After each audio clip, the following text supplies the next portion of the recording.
నమస్తే, welcome to #you. నేను మీ రాజేష్. తెలంగాణలో కేసీఆర్ అట్లాగే బీఆర్ఎస్ పార్టీ రెండిటికి కూడా ఇవాళ గడ్డు పరిస్థితులు స్పష్టంగా ఎదురవుతున్నాయి.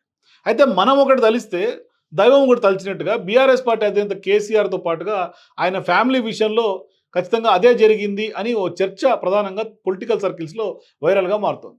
ఇక లోక్సభ ఎన్నికల్లో కేసీఆర్ ఫ్యామిలీ నుంచి ఒక్కటంటే ఒక్కరు కూడా బరిలో దిగడం లేదని సదరు సర్కిల్స్లో మరో చర్చ కూడా ఉంది. కానీ ఇట్లాంటి సందర్భాల్లో తీవ్రమైనటువంటి వైరల్ అవుతుంది. తెలంగాణలో వరుసగా 2 సార్లు అధికారాన్ని అందుకున్నాం, ఇక ముచ్చటగా 3వసారి అధికారాన్ని కూడా అందుకుంటాం. ఇది 100% పక్కా. ఇక దేశ రాజధానిలో హస్తినిలో కూడా ప్రధాన పీఠం సైతం హస్తగతం చేసుకోవడమే తర్వాయి అన్నట్లుగా కూడా కేసీఆర్ వివరించారు. పార్టీ పేరును కూడా మార్చుకున్నారు. సో ఈ క్రమంలో తెలంగాణ రాష్ట్ర సమితి పార్టీని భారత రాష్ట్ర సమితిగా మార్చి రాజకీయంగా కారు పార్టీని దేశవ్యాప్తంగా కదం తొక్కించేందుకు కూడా ఆయన ప్రయత్నాలు తీవ్రంగా చేశారు. అందులో భాగంగా ఏపీలో పార్టీ అధ్యక్షుడిని నియమించడంతో పాటుగా గుంటూరులో పార్టీ కార్యాలయాన్ని సైతం ఏర్పాటు చేశారు. అలాగే మహారాష్ట్ర రాజకీయాల్లో సైతం కొంత కారు పార్టీ కీలకంగా వ్యవహరించేలా కూడా పావులు కదిపారు కేసీఆర్. కానీ తాజాగా జరుగుతున్నటువంటి అనేక పరిణామాలు తెలంగాణ అసెంబ్లీ ఎన్నికల్లో ఓటరు తీర్పు కొంత హస్తం పార్టీకి కొంత వైపుగా మొగ్గు చూపితే ఇక గులాబీ బాస్ కేసీఆర్ ఒక్కసారిగా కంగు తిన్నారు. అంతేకాదు అధికారంలో ఉన్నప్పుడు ఆయన వెంట కోటరీగా ఉన్నటువంటి ఆ నేతలందరూ కూడా బీబీ పాటిల్ అయినా, కడియం శ్రీహరి, కేకే, బొంతు రామ్మోహన్ ఇట్లా అనేక మంది లీడర్లు ఇవాళ కొంత కాంగ్రెస్ పార్టీలో రేవంత్ రెడ్డి సమక్షంలో ఆయన పార్టీలో వాళ్ళందరూ కూడా తీర్థం తీసుకుంటున్నటువంటి పరిస్థితి. అయితే ఇవాళ బీఆర్ఎస్ పార్టీ నుంచి బరిలో దిగేందుకు ఖచ్చితంగా అభ్యర్థులందరూ వెనకంజ వేస్తున్నారు.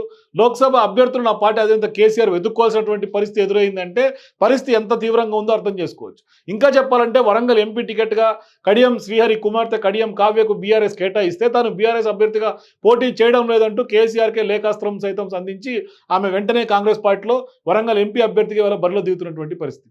మరోవైపు కేసీఆర్ కుమార్తె కల్వకుంట్ల కవిత సరిగ్గా ఎన్నికల సమయంలోనే ఢిల్లీ లిక్కర్ స్కామ్ ఆ కేసులో ఆరోపణలతో అరెస్ట్ అయి తిహార్ జైల్లో ఉంటున్నటువంటి పరిస్థితి. మరోవైపు ఫోన్ ట్యాపింగ్ వ్యవహారంతో పాటుగా ఇతరత్ర ఆరోపణలన్నీ కేసీఆర్ అట్లాగే తనయుడుగా ఉన్నటువంటి కేటీఆర్ను చుట్టుముడుతున్నటువంటి పరిస్థితి కూడా కొంత కుదేలు చేస్తున్నాయి.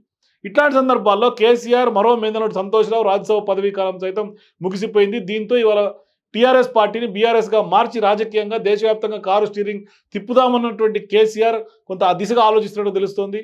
కానీ ఎన్నికల వేళ ఆయన పార్టీ కొంత ఆయన ఫ్యామిలీలో ఒక్కరు కూడా ఎన్నికల బరిలో నిలబడడం అన్న సంగతి కూడా దేవుడెరుగు. కానీ ఉభయ సభల్లో సైతం ఒక్కరు కూడా లేకపోవడం కొంత గమనార్హంగా చెప్పాలి. సో ఇక 2001లో టీఆర్ఎస్ పార్టీని కేసీఆర్ స్థాపించారు. 2004లో ఆయన కరీంనగర్ నుంచి లోక్సభకు ఎన్నికయ్యారు. 2009లో మహబూబ్నగర్ లోక్సభ స్థానం నుంచి కూడా పోటీ చేసి విజయం సాధించారు.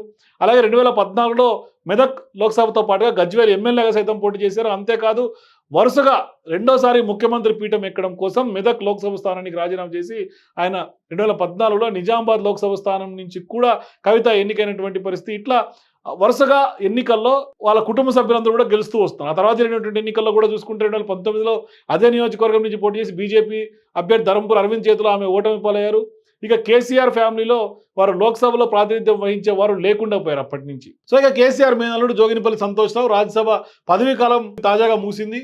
దీంతో 2024 ఏప్రిల్ 2వ తేదీన ముగియడంతో సరిగ్గా 2024 లోక్సభ ఎన్నికల్లో కేసీఆర్ ఫ్యామిలీ నుంచి ఒక్కరు కూడా ఎన్నికల బరిలో దిగడం కానీ రాజ్యసభలో ప్రాతినిధ్యం వహించడం లేదనేది కూడా స్పష్టంగా ఆ పరిస్థితి దిగజారినటువంటి నేపథ్యం. సో ఇక 2 దశాబ్దాల పాటు కేసీఆర్తో పాటు ఆయన ఫ్యామిలీ రాజకీయంగా ఒక చక్రం తిప్పింది.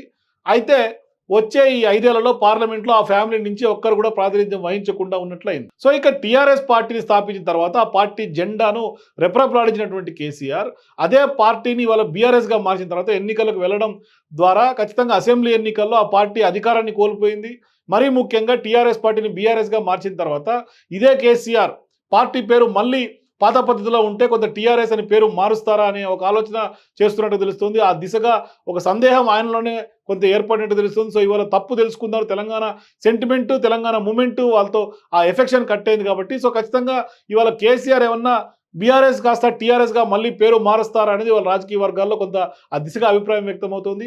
ఖచ్చితంగా కేసీఆర్ కూడా కొంత టీఆర్ఎస్గా మార్చే అవకాశాలు ఉన్నాయనేది కూడా ఆయన సన్నిహితులు కూడా చెప్తున్నటువంటి నేపథ్యం కనిపిస్తుంది.